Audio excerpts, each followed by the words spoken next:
We're starting the new parak today on Daf Nun Zayin Omar Aleph. Bameh isha yotza uvameh eino yotza. With what may a woman walk outside on Shabbos, and with what may she not walk outside? Now, let's understand that there are two considerations here. The first consideration is that we have to distinguish between something that's called a masoi versus something called a tachshit. A masoi is a pekel, something that you're carrying, a load, right? Something that you're carrying is obviously not permitted to walk outside with that on Shabbos. A shopping bag filled with groceries is a masoi, right? It's something you're carrying. A tachshit is an adornment. Jewelry is a type of tachshit, right? Anything that is used to adorn her as an accessory to her wardrobe is called a tachshit, and as a result, it's not carried. So the first issue that we have to delve into is what is a masoi and what is a tachshit.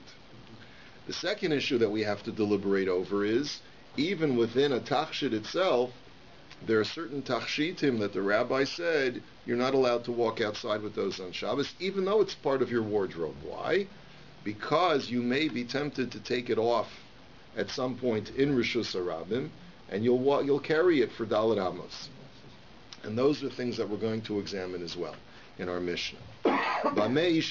Fine, so that's the question. What can she walk out with and what can she not? Lo teitze isha lo b'chutei tzemer v'lo b'chutei pishtan v'lo b'ritzuros shebirosha. That these things are adornments to her hair. They are either woolen threads, linen threads, or leather straps. These are things that go on a woman's head. They are adornments, but we'll see that she's not allowed to wear them even though they're tachshit, because she may take them off. V'lo titbol bohem ad sheterafein. And furthermore, she's not allowed to go to mikveh with these things until she loosens them from her hair. Now, that seems to be an out of place statement, because we're talking about Hilchas Shabbos. Where do we jump into Hilchas Mikveh? Right. We'll deal with that momentarily. The next thing that she's not allowed to walk outside with on Shabbos is v'lo b'totefes. Now, that word totefes is some kind of adornment. It should remind you of the word totafos. Yeah. The Ramban says it's not a coincidence, because when we define the word totefes, we'll apply it to the word totafos, which applies to our tefillin shel rosh. V'lo b'sarvitin, and you're not allowed to walk outside with sarvitin. What are sarvitin? The Gemara will have to define this as well. Bisman she'inon tefurim. But that's only these things are only problematic. Either a totefes and a sarvitin are only problematic when they're not stitched in to the cap that directly covers a woman's hair. A woman always wore a special cap or hairnet, I'm not sure exactly how to describe it, when she would walk outside, because for tznius purposes, a woman would never have her hair exposed. And so these were things that went on top of that cap. So if they're stitched to the cap, so there's no fear that she's going to remove them, so then she's allowed to walk outside. But here we're talking about these things that fit loosely over the cap. And so the concern is that she's going to take them off, even though they're attached now. She may end up walking with them in Rishus HaRabim. The next thing that the Mishnah says is v'lo b'kavul l'Rishus HaRabim. The next thing you're not allowed to walk out with is a kavul. The Gemara will have to explain what a kavul is. It's another kind of adornment. But here, the only limitation is to walk out into a Rishus HaRabim. But to walk out into a Carmelis, which is only a rabbinically prohibited domain, that she would be allowed to, because apparently a kvul does not have the same level of concern that she's going to take it off and carry it. We continue. V'lo bi'ir shel zahav, she cannot walk outside with a city of gold, which is a certain kind of jewelry that has an illustration of a city on it. V'lo b'katla, nor with a katla. The Gemara will have to explain what that is. V'lo b'nizamim, v'lo b'taba'as she'en aleha chaysem, nor with nose rings or rings that do not have a seal built into them, because these are purely for jewelry purposes. V'lo b'machat she'en nekufa, nor with a needle that does not have a hole, meaning like a pin. or something that's used like a purely for ornamental purposes. Ve'im yatzas, it could be like a brooch, right? Ve'im yatzas eina chayeves chatas. And if she does walk outside with these things on Shabbos, she has not done a malacha. Why? Because these are all tachshitim. These are all adornments. These are all accessories to her clothing. So she's not carrying them. But the reason they're prohibited is she may take them off and carry them. Okay, well, now let's examine this further. Tvila man dochar shma. So first of all, the Gemara asks, why when we were talking about these things that go in a woman's hair, why did you jump immediately to Hilchas Mikvah, Hilchas Tvila? What does that have to do with the laws of Shabbos? So Amar Rav Nachman bar Yitzchak, Amar Rabba bar Avuha, Ma Ta'am Ka'amar. The Mishnah is providing you with the reason why, despite the fact that these are adornments to a woman's hair, why she's not allowed to walk outside with them on Shabbos. Ma Ta'am lo teitze isha, lo b'chutei tzerma, v'lo b'chutei pishtan. Why is a woman not allowed to walk outside on Shabbos with wool or linen threads in her hair? Because excuse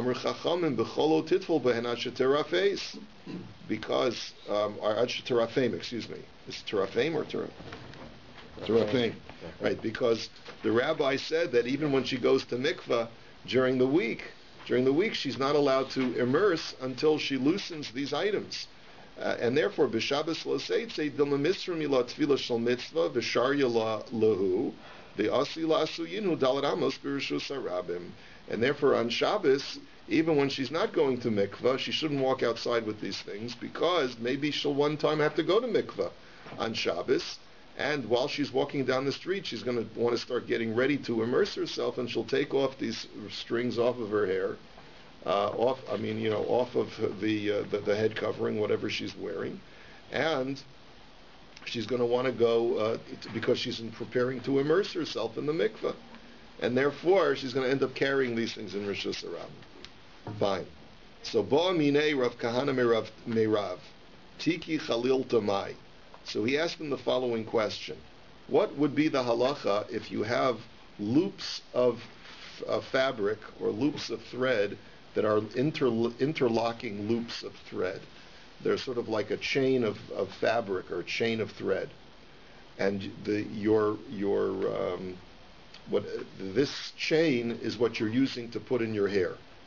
Is that okay to walk out with on Shabbos? So Marlei Arika Amart Kol Shahu Arig Lo Gazra.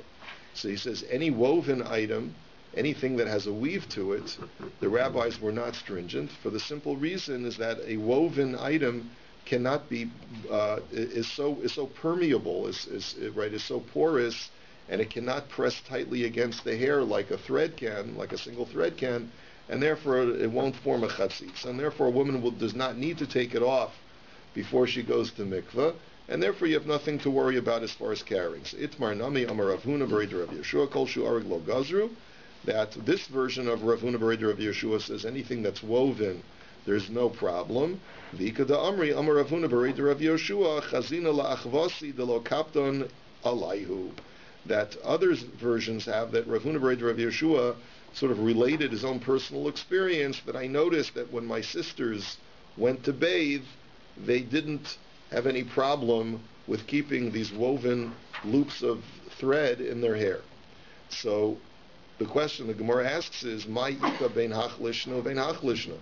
What difference does it make if the statement was the rabbis never made this prohibition on woven fabric, or whether it's Rav Huna B'Rei Rav Yeshua testifying about what he observed about his sisters? What difference does it make? The Gemara answers, "Ika beinayu de tanifan." The nafkamina would be as if the looped fabric was soiled or dirty. Lahach lishna damar kol shu arig lo gazru haninami arug. Lahach lishna damart mishum kepeda kevin de tanifan mikbad kapta alayu.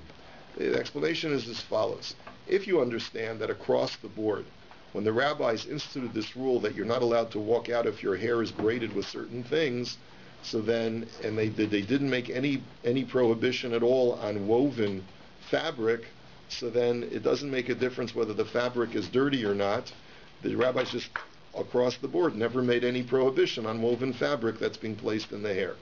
But if you learn that it's based upon Rav Huna B'Rei Rav Yeshua's observation of his sisters, that it didn't bother them when they went to bathe with these things in their hair, So then it really will depend if women will be perturbed by having these things in their hair when they go to bathe, right? So it depends if the woven fabric that is used as a braid is dirty or not. If it's clean, then yes, it's okay, because a woman doesn't care to remove this from her hair when she bathes. But let's say it's covered with mud, okay, and she's got a muddy braid, this fabric braid in her hair. She's of course going to want to take it off before she goes to bathe, because she's going to come out of the bathtub feeling yucky because the mud will still be clinging to her hair, right? So as a result, according to this second version, it'll make a difference whether the fabric is dirty or clean, as to whether or not she can walk outside with it on Shabbos. Tanan Hasam. So now we learn in the Mishnah, there's a Mishnah in Mikvahos having to do with the laws of immersion, of Tvila. Ve'elu chotzitzin ba'adam. The following things act as a chatzitza, as something that separates between the person and the water of the mikvah, and therefore you have to remove these things before you can immerse. So what are these things? Chutei tzemer v'chutei pishtan, woolen threads, linen threads, v'haritzu shevarashei habanos, and leather straps. All of these things are placed in a girl's hair. And Rabbi Yehuda Omer, shel tzemer v'shel sa'ar ein chotzitzin b'pnei shamayim boyin bahen. And Rabbi Yehuda says, I hold that both woolen threads and hair itself, if you use that as a braid, so then that's not a chatzitza, because the water can easily flow through them. So Amar Rav Huna v'kulan v'rashei habano shaninu. So Rav Huna says this halacha of that Mishnah Mikvos is only when these items, these materials, are used to braid a girl's hair, to put in a girl's hair. But if they're not used to be put in a girl's hair, then sometimes they don't present a chatzitza. So maskef la Rav Yoseph lema'ute mai. Come on, what are you coming to exclude? Ilay lema'ute ditzavar. If you're telling me that when a girl uses this material to tie around her neck instead of tying around her hair, so udamai, what material are you talking about? Ilay lema'ute ditzemer. So if you're telling me that woolen threads are only a chatzitza on her head, but are not a chatzitza if she ties a woolen thread around her neck, hashta rachal gabe kasha chotzeitz, rachal gabe rachmi baya. If a soft material against a rough material is considered to be acting as a chatzitza, then surely a soft material on a soft surface surely should act as a chatzitza. Meaning that wool is considered to be a soft material. If you put it if you put it or tie it around the hair, which is considered to be a rough surface, a harder surface, that still acts as a chatzitza, then surely, if the soft material is put on a soft surface, that will surely act as a chatzitza, because there's less airspace between the two. So how can you suggest that it's only a chatzitza on the hair and not a chatzitza on around the neck? The other alternative is that it's coming to differentiate with linen threads. If the Mishnah Mikvah says that a coarse or rough material on a rough surface acts as a chatzitza, because linen is considered to be a rough, it's rough to the touch, then surely a rough material like linen will act as a chatzitza when it's placed on a soft surface. Again, it's much more of a chatzitza because there's a much better contact. So Ela Amar Rav Yosef Hainu Taimah de Rav Huna. So really, what was Rav Huna coming to differentiate? So what he means to say is like this: Lefi she'ein isha chonekes es atzma. The explanation is that a woman doesn't want to strangle herself. Meaning that when it comes to braiding your hair or putting something around your head, so then you'll make it tight. A lot of women braid their hair really, really tight. But you're not going to braid your neck or put something around your neck really, really tight. You'll end up strangling yourself. It'll feel like you got a shirt that's a little bit with the collar that used to fit you but doesn't fit you anymore. The shirt shrank. The shirt shrank, exactly, yeah. I got to tell that cleaner to not shrink the shirts anymore. Anyway, but a woman's not going to do that. And therefore, Rav Huna's point is that even though the surface is a softer surface, but it's not considered to be a chatzitza because she's not going to tie it as tightly. So Abaye challenges that. He says, Abanos yotzos bechutin shabeoznehen, Avolo b'chavokin shebetzavareha. It says there's a brisa that says that girls are allowed to walk outside on Shabbos with threads in their ears. Now, that referring to girls with pierced ears. What they would want to do is, if you weren't wearing earrings that day, you put in like a thread inside the hole to prevent it from stopping up. So that's okay on Shabbos. Now, but they're not allowed to walk out with chavokin shebet savarehin. Now, what are these chavokin? So Rashi says it's some kind of Rashi calls it inke ritzuos she'enon musavos rechavos the lav l'tachshel avidan dumi dechutin shebez name. It's something that they put around their necks that is not for the purpose of adornment. I'm not really sure what it is for. Maybe it's just to hold the shirt together as a collar. Yeah, it's sort of to hold it up or something. Maybe to hold up as a collar. Yeah, but it's not a tachshit. But it's so. These used to make their neck really long. Used to make this hollow. Yeah, I don't think that's what it's talking about. But this is something that is like a leather strap, but it's still okay. But it's not okay. They're not allowed to walk around with that on Shabbos. And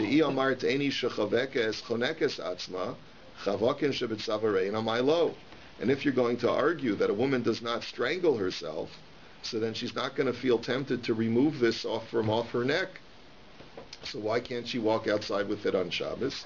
So Amar Ravina, Halcha bekatla askinon, the isha chonekes es atzma denichala shetira'eh kebalat basar.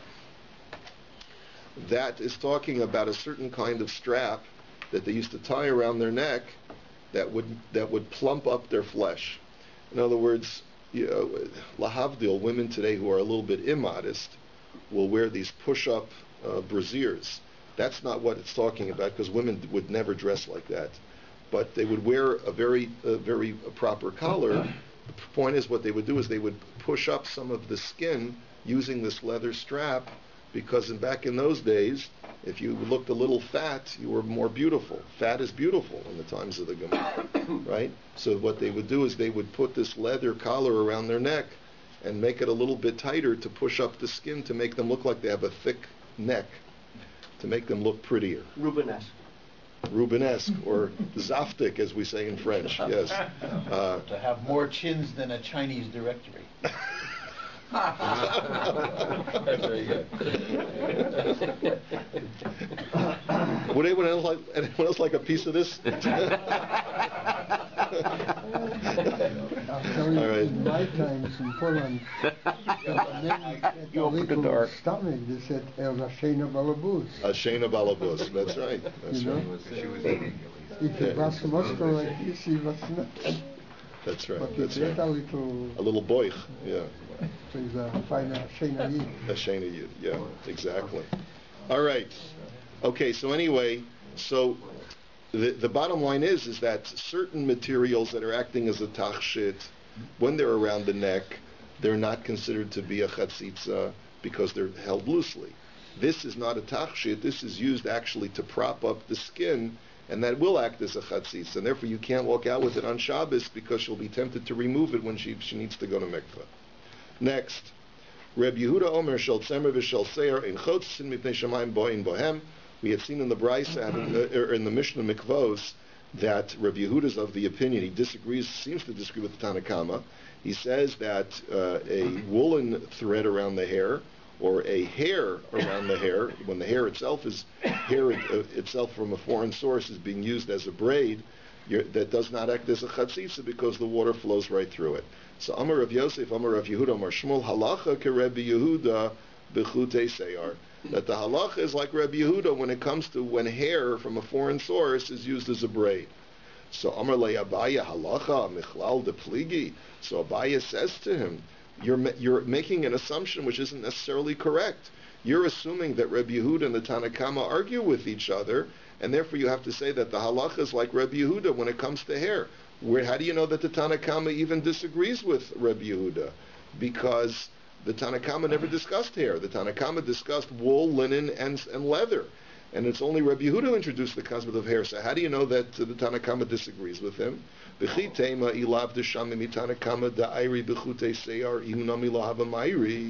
Maybe you'll tell me, well, why would Rabbi Yehuda introduce a new material that the Tanna Kama had not been talking about? So it must be that Rabbi Yehuda had heard that the Tanna Kama, just like he's machmir by wool and linen and leather, he's also machmir by hair, and so Rabbi Yehuda comes along to disagree. So v'dilma kishem ka'amar lahu ki heiche demodisu li b'chutei seir odeli nomi b'chutei tzemer. No, says Abaye, maybe what Rabbi Yehuda was saying is as follows: I know that you're only machmir as far as chatzitza when it comes to wool and linen and leather, but you're makel when it comes to hair, because hair flows through, so the water flows through. So just like you're makel by hair, you should be makel by wool as well, because the water flows through. Maybe that's the way you're supposed to read Rabbi Yehuda, and in reality, everyone agrees to the halacha that hair does not act as a chatzitza. Itzmar, and actually this was stated in defense of the way Rava was trying to explain it, that Amar Rav Nachman Amar Shmuel Modim Chachamim LaRabbi Yehuda B'chutei Seir, that the Chachamim agree to Rabbi Yehuda that the hair does not form a chatzitza. Tanya Nami Hachi Chutei Tzemer Chotzitzin Chutei Seir Ein Chotzitzin, that the Brisa says this explicitly, that according to the Tanna Kama, woolen threads act as a chatzitza, but hair does not act as a chatzitza. And Rabbi Yehuda Omer Shal Tzemer V'Shal Seir Ein Chotzitzin, and Rabbi Yehuda disagrees only by wool, and he says that both wool and hair do not act as a chatzitza. Amar of Nachman Bar Yitzchak Masnisa Namidika. Our Mishnah seems to imply that as well, because the Ketani Yotze Isha B'chutei Seyar Bein Mishala Be Mishal Chaverta. We're going to see this later on, that a woman is allowed to walk outside on Shabbos with foreign hair over her head. And it could either be her own foreign hair, meaning hair that was removed from, when she got a haircut, she made a sheitel from it, or it could be from someone else's hair. She's allowed to walk out with that on Shabbos. So money. So who does that go according to? Ilema Reb Yehuda filu chutei tzemer nami. So who does that Mishnah go according to? If it's going according to Reb Yehuda, then why just be makel with hair? That it's okay because we're not concerned that she's going to remove it to go to mikvah. You should be makel by woolen threads as well. So elalav rabbanani yushmamina b'chutei ser lo pligi shmamina. But rather it goes according to the Chachamim, and what you see from here is that even though the Chachamim are machmir by wool, they're lenient by hair, by foreign hair, that it does not act as a chatzitza, which is why a woman's allowed to walk out with it on Shabbos. Yes, hi. I don't understand why we're so worried. It's so remote. Like, we're worried that she might have to go to the mikveh, but why do we think she's going to take it off before she goes to the mikveh? A person goes to the mikveh and takes it off when they get there. I mean, why is it's like because a steak? Okay, so I guess you're right. It's an interesting question. It's a remote possibility, but maybe the way that we look at mikvahs today, with the waiting room and the mikvah attendants, they didn't do that back in those days. There was a cave that you went into where there was a pool of freezing cold water. So in preparation of doing that, you don't want to stay maybe there. on her way there she was in a rush, so she started doing it on her way going there. Doing things on the way over there. There's tznius in those days. No, so this was not a lack of tznius. These things are coverings over coverings. What I mean by that is she's not going to take it off because she's tznius. She's not going to start taking it off. No. We're not talking about where she's exposing her hair as a result. Either we're talking about a bachura, we're talking about a girl who's not married, in which case her hair is allowed to be exposed. And that seems to be the pashtus of what we're talking about. Or we're talking about a married woman where certain tachshitim go over her head covering. Let us continue. Lo b'totefes.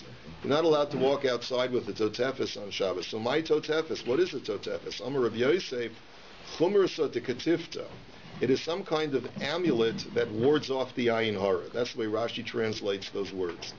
Amar le Abaya. Well, then why, according to that Abaya, why can't you walk out with it on Shabbos? V'tihavi ki kameya mumcha v'tishteri. As we're going to see later on, if a person has a kameya, an amulet that already has been proven to ward off evil spirits, so then you're allowed to walk out with it on Shabbos, because we're not worried that you're going to take it off, because you're going to need it for protection. So then she should be allowed to walk out with this on Shabbos. So Ela Amarav Yehuda Mishmei de Abaya Apu Zainu, but rather it is an Apu Zainu, which is some kind of gold forehead plate. It's an adornment that goes from ear to ear, and it is a piece of jewelry. So, and it's something that you want to show to people. You want to display it to people. So Tanya Nami Hachi, Yotze Isha B'Savacha Hamusheves Uvitotefes Uvisarvitin Hakavuin Ba. That we have a brisa that supports this. That a woman is allowed to walk out on Shabbos with a savacha, which is some kind of cap that covers her hair, and it could have gold threads in it, and she's allowed to walk outside with a totefes and with sarvitin that are attached to it. What are these sarvitin? Ezo totefes, ezo sarvitin. What is the definition of a totefes? What's the definition of sarvitin? Amar Rabavahu totefes hamukefes lami ozen laozen. So the definition of totefes is a piece of jewelry that she places on her forehead, and it attaches. It goes from ear to ear, which is very similar to the totafos, the frontlets that we talk about. And sarvitin hamagian la ad lichayaha. And the word sarvitin is something that dangles from her head cap, that dangles down and it dangles over her cheeks. That's what lichayeha means. Amar Ravuna, anios osin osan shalmine tzivonin, ashiros osin osan shal kesef shal zahav. That regarding this totefes and regarding these sarvitin, poor women who can't afford gold and silver make them out of colored fabric, and the wealthier families make them out of gold and silver. Next, v'lo b'kavul, she's not allowed to walk out to Rishus Harabim. Only to Rishus Harabim is the restriction with the kavul. So Amar Rabbi Yanai, kavul zeh eini yodea mahu. So Rabbi Yanai says, I don't know what this kavul that the Mishnah is referring to. I kavla da'avda tanan, so avol kipa shal tzemer shapir dami. He says it could be referring to what's called a kavla da'avda. Rashi says that a slave, a servant, would have to wear a certain kind of accessory to their clothing to indicate that they were a slave, that they were property of someone, they were owned by someone. So they would wear this on their garment. So then it would imply that if that's the thing that's usher, avol kipa shel tzemer shapir dami, then that would imply that a cap that's made out of wool would be okay. The reason is because since this thing is covering her hair, she's not going to be tempted to take it off. Or maybe no, maybe the word kavul is inclusive of the definition of the word kavul is a cap that covers her hair, and if that's the case, then it was surely, if that's usher to walk to Rishus Harabim, then surely something that's less likely to be removed, which is that slave insignia, then that would also be usher. So it's really not clear, he says. So Amar Rabbi Avahu mistaver command Amar kipo shel tzemer tanan. So Rabbi Avahu says it makes sense to suggest that it is a cap a woolen cap that she puts over her hair, and that's the thing that you're not allowed to go to Rishus Harabim, but you are allowed to go to a Carmelis. And he says it makes sense to say that that's what the Mishnah is referring to. The Tanya Nami Hachi, and we have a brisa to support that.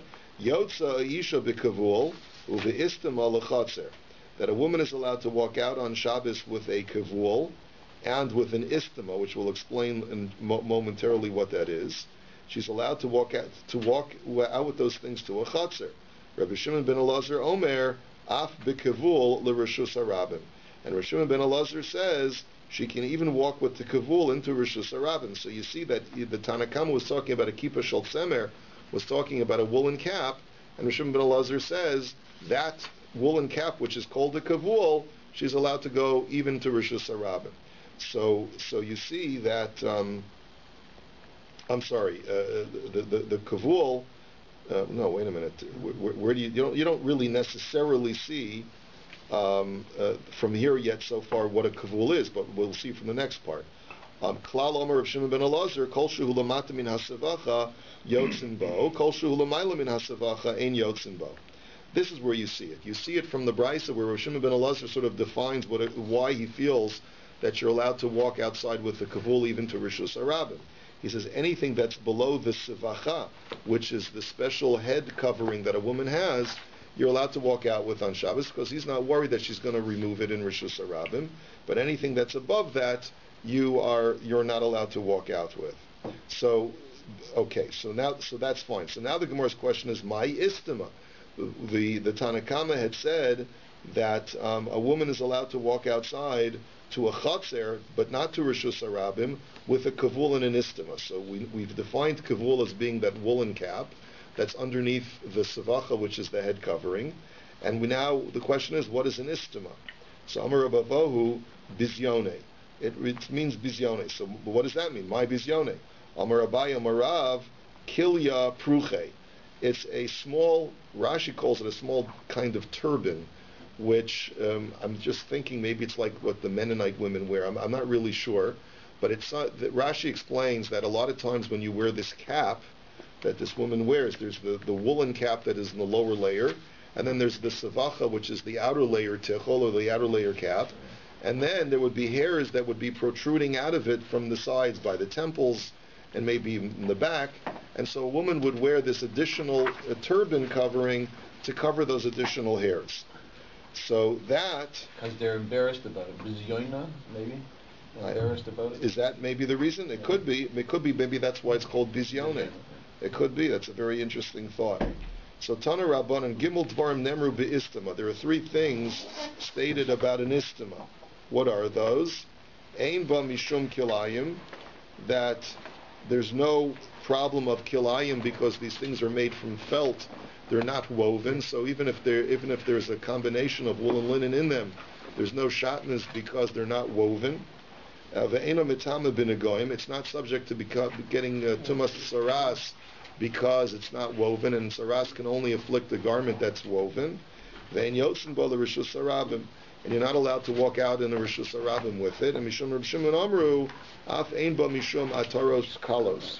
And in the name of Reb Shimon, they also said that there's also no problem of wearing such an adornment because of the crown of a bride. And as we'll see, there was a certain decree that the rabbis made that a woman is not allowed to walk out with excessive adornments over herself. And one of the things that they said was the atara of a kala, the crown of a kala. She's not allowed to walk outside with because of zecher l'churban.